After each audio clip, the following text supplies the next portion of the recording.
Bom dia, meus amados irmãos e irmãs.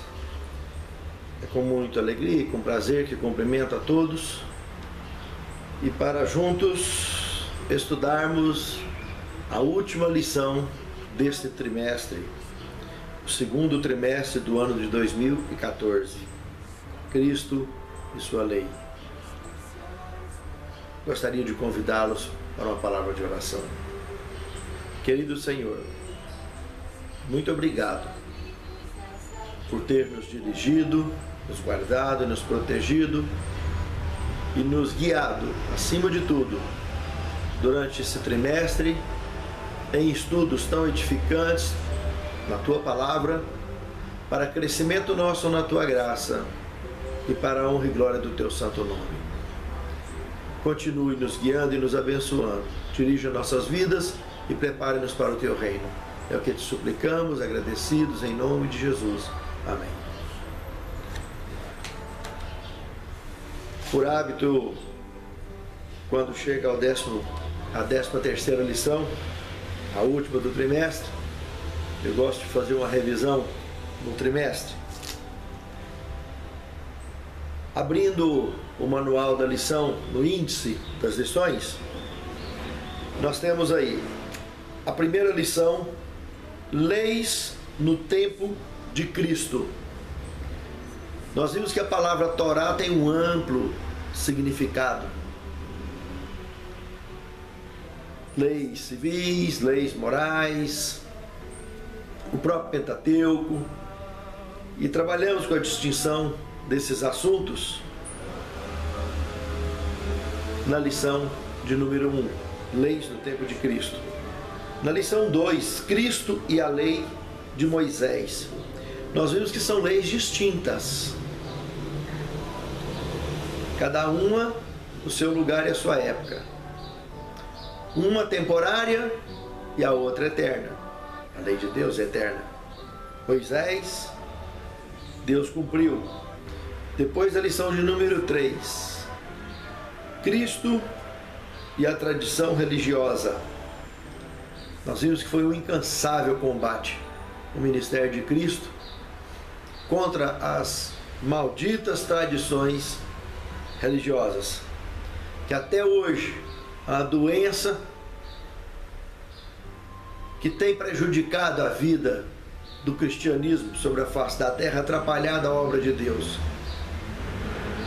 Bons costumes, muito interessante, mas tradições que criam regras, que ficam inventando modas, inventando ritos, inventando crenças, com o tempo vira até mito.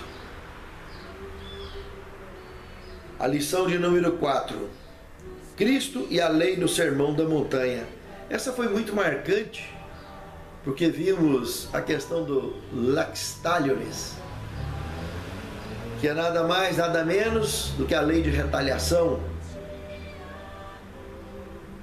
que dentro dela funcionava, e dentro do prisma bíblico não há nada que conteste a sentença de morte para aqueles realmente que cometem crimes hediondos, severos, e que não tem volta. E é bíblico, incontestável do ponto de vista bíblico, especialmente mostrando desde o Antigo Testamento até o Novo Testamento. Quando chega em Romanos 13, de 1 a 4, podemos perceber que, semelhante a Cristo no Sermão da Montanha, não houve nenhuma forma de crítica contra isso, apenas que não deve ser feito jamais pelas próprias mãos. Na lição de número 5, nós estudamos sobre Cristo e o sábado. Vimos que a ideia que a palavra de Deus deixa com relação a esse assunto é a mesma de Isaías 62, 22 e 23. Realmente o sábado é eterno e a guarda do mesmo. Porque o Criador, ele é o selo da criação. E o Criador, que é eterno, é absoluto, ele não muda. O próprio nome quer dizer descanso. Na lição 6, a morte de Cristo e a lei. Vimos que a lei continuou normalmente, sem nenhuma sombra de variação ou mudança. A lição de número 7, Cristo, o fim da lei. Vimos que só a lei mosaica foi substituída pelo sacrifício de Cristo. O corpo encontrou a sombra e o véu do santuário rasgou de cima e embaixo, abrindo espaço, eliminando o intermediário pecador e colocando o único intermediário capaz, intercessor, de nos conduzir à graça, de nos conduzir à salvação, que é Cristo Jesus. A lei de Deus e a lei de Cristo, lição 8, nós vimos que são idênticas. Na lição de número 9, Cristo, a lei e o Evangelho, vimos que são distintas e homogêneas, se misturam, nem tem como separar um do outro. Na lição de número 10, Cristo, a lei e as alianças, nós vimos que são distintos e heterogêneos, como uma salada, formam um prato só, mas dá para ver bem a função de cada um, a cor e a distinção, e trabalham no conjunto. A salada da árvore da vida, não é? A lição 11, os apóstolos e a lei. Essa lei sempre tratando da lei moral, os 10 mandamentos, percebemos que nada mudou. Quantos e quantos textos deixados só no Novo Testamento, sustentando esta verdade. Na lição de número 12, a igreja de Cristo e a lei, vemos que continua. Olha o Apocalipse 14, verso 12, 12, 17. Olha o que diz primeiro a João, capítulo 2, verso 3, 4 e 7. Não vos dou um mandamento novo, mas o antigo, que desde o princípio tivestes. Aqueles que dizem que conhecem a Deus e não guardam os seus mandamentos são mentirosos e com ele não está a verdade. A igreja de Cristo e a lei. A lição de hoje, para finalizar o trimestre, o reino de Cristo e a lei. Veremos que é para sempre. Jeremias capítulo 31, verso 33. Esta é a aliança que farei com a comunidade de Israel depois daqueles dias, declara o Senhor. Porei a minha lei no íntimo deles e as escreverei nos seus corações, e serei o Deus deles e eles serão o meu povo. Observe que quando aqui esta aliança que farei, conseguimos ver o reino de Cristo. E depois daqueles dias colocarei a minha lei no íntimo deles, escreverei no seu coração a lei. Veja como que encaixa com o título. Que maravilha! O reino de Cristo e a lei. Ele fará e escreverá nos nossos corações. Diria que esse é o ponto mais alto, mais nobre, que é o senso, a questão de senso. Por causa de um mandamento, dizer que foi abolida a lei, criar um desconforto por causa de um mandamento, criar uma heresia. Por causa do mandamento do sábado, tantos querem passar e atropelar por cima de toda a lei. por causa do sinal de Deus. Justamente por causa do sinal de Deus. Não é algo muito bizarro? O segundo tema da lição, o reino de Deus. O primeiro ponto aqui, nós podemos observar que Adão caiu e já estava avisado da existência desse desastre à solta pelo universo afora. Daquele subversista, Lúcifer, que já vinha fazendo estrago no universo com a introdução do pecado. E Adão foi evidentemente avisado disso. No segundo ponto, Lúcifer, ainda debaixo da graça e misericórdia divina, representou nosso planeta por vários e vários anos, desde o período patriarcal até Cristo. Resgatar de uma só vez o reino e bani-lo definitivamente dessa função universal com relação à Terra.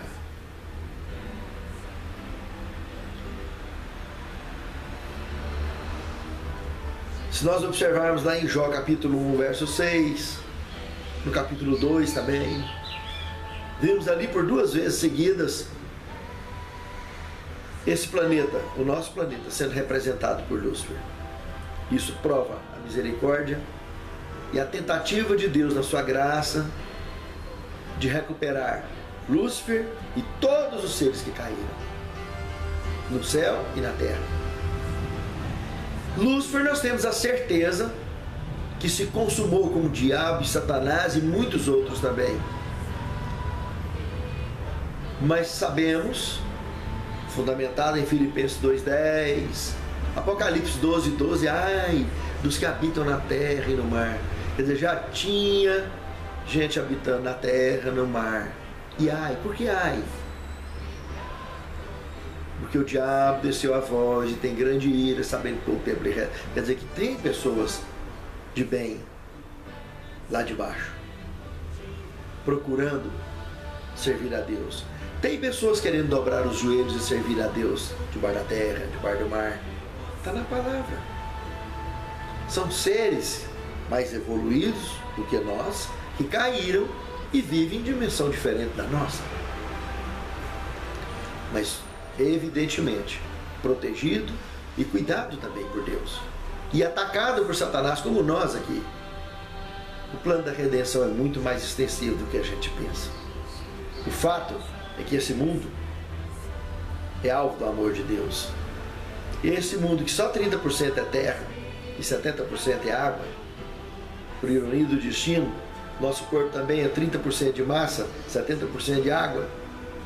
Nós somos feitos da terra, fomos feitos de partículas desse planeta, pelas mãos do Criador. Tudo que tem na terra tem no nosso corpo. E fomos criados à imagem e semelhança de Deus, que quer salvar a mim e a você. Todos os seres que caíram, dos mais evoluídos aos menos evoluídos, todos. Vai restaurar o planeta. Quando nós vemos Isaías comentando de lobo comendo palha com cordeiro, boi comendo palha com leão, nós temos a certeza de que esse leão que nós conhecemos e esse lobo não tem nada a ver com o lobo e com o leão verdadeiro que foram criados. Porque os verdadeiros não comiam carnes. Esses são carnívoros. Eles só vão voltar a ser o que era, ao estado original. Por isso que a profecia do profeta Isaías nos mostra ele comendo palha. O que não tem conserto é Satanás. E por isso mesmo o terceiro ponto aqui do segundo tema mostra lá na tentação que ele tenta dar uma carteirada em Cristo, como se esse mundo realmente fosse dele, o planeta pertencesse a ele. Mas sabemos que era apenas um blefe. O mundo nunca pertenceu a ele. Tudo pertence a Deus. Agora o mundanismo pertence a ele. Ele colocou o mundanismo. Ele trouxe seres, fez seres cair de todo o universo, 1/3 das estrelas do céu. Apocalipse 12, verso 4, lançado na terra com o rabo da sua subversão, que é o mundanismo que ela lastrou, que recebeu o nome de pecado e continua com a mesma técnica para derrubar cristãos em tanto tempo e arrebentar.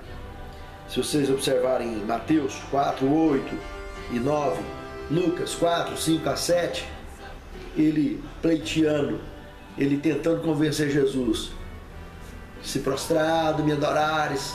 Esses reis, tudo foi dado, o mundanismo é dele. O reino das trevas é dele.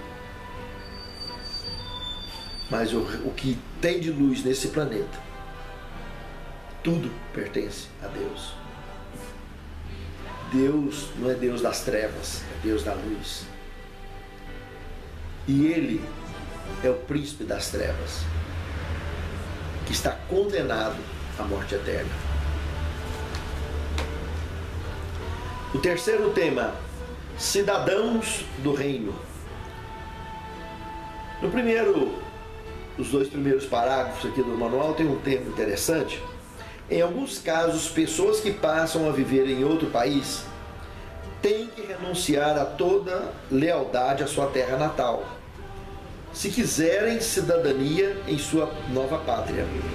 No entanto, alguns países permitem que uma pessoa mantenha dupla cidadania, ou seja, podem jurar lealdade a ambos os lugares. Agora, no grande conflito entre o bem e o mal, não existe algo parecido com dupla cidadania. Estamos ou de um lado ou de outro. Temos que tomar a decisão. 1 Pedro capítulo 2, verso 11. Olha o que disse Pedro. Irmãos, exorto-vos como forasteiros e peregrinos que sois aqui, a vos absterdes das paixões carnais, o mundanismo, que fazem guerra contra a alma. O conflito pessoal de cada um, né? O que Paulo disse em Romanos 7, de 14 a 25? Reflita lá, para você ver. Que o bem que eu quero fazer, isso eu não faço. O mal que eu não quero fazer, isso eu faço. Porque o pecado habita em mim. Quem me livrará do corpo desta morte? Nós vivemos neste mundo, meus irmãos, meus amados irmãos e irmãs, nos preparando para viver no reino eterno. Só após o milênio apocalíptico, após o extermínio dos ímpios, que finalmente, ao longo da absoluta eternidade, conseguiremos ter nossas lágrimas limpas, enxutas, porque jamais conviveremos novamente com pranto ou com dor. Se observarmos Apocalipse 14 e 12, o último livro que temos nas mãos das Escrituras Sagradas, é suficiente para ver esses dois temas em um texto só. Aqui está a paciência dos santos, dos que guardam os mandamentos de Deus e têm a fé em Jesus. A harmonia resume tudo, simplifica, identifica e qualifica os escolhidos do Senhor de qualquer época. Isso combina com Isaías 8:20, a lei e ao testemunho, características da divindade, da igreja de Deus no céu, na terra, no mar e nas fontes das águas. Onde quer que haja acesso ao nome de Deus, a presença de Deus, cada indivíduo que pertence à luz é um templo vivo.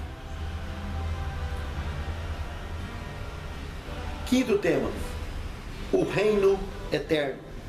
Primeiro ponto, se olharmos Daniel 7:27, João 3:16, Apocalipse 21, 4. Absoluto, eterno.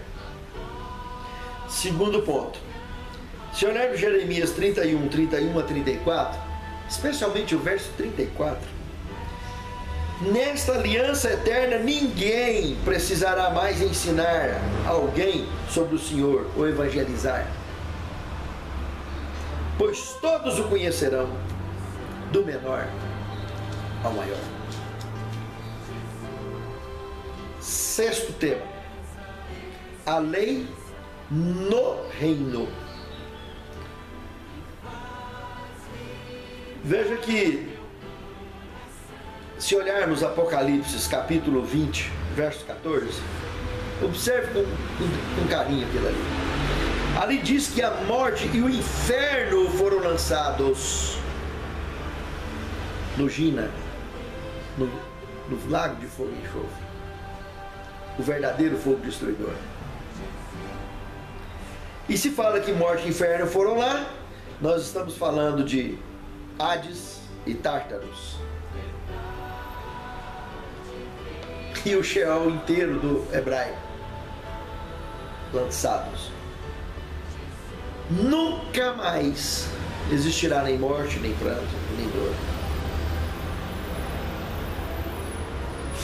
Qualquer forma de desgraça, de tristeza, de pecado será exterminado para sempre, na consumação deste verso 14 de Apocalipse 20. E um segundo ponto aqui, se observarmos 1 Coríntios capítulo 15, verso 26, o capítulo inteiro Paulo está falando sobre a ressurreição, e aqui nesse verso ele diz: o último inimigo a ser destruído será a morte. A morte será o último inimigo a ser destruído. Preste bem atenção nisso, meus amados irmãos.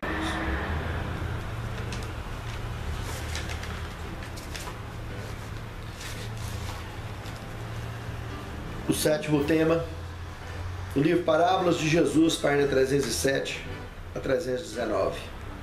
Satanás havia declarado que era impossível ao homem obedecer os mandamentos de Deus. E é verdade, que por nossa própria força não lhes podemos obedecer.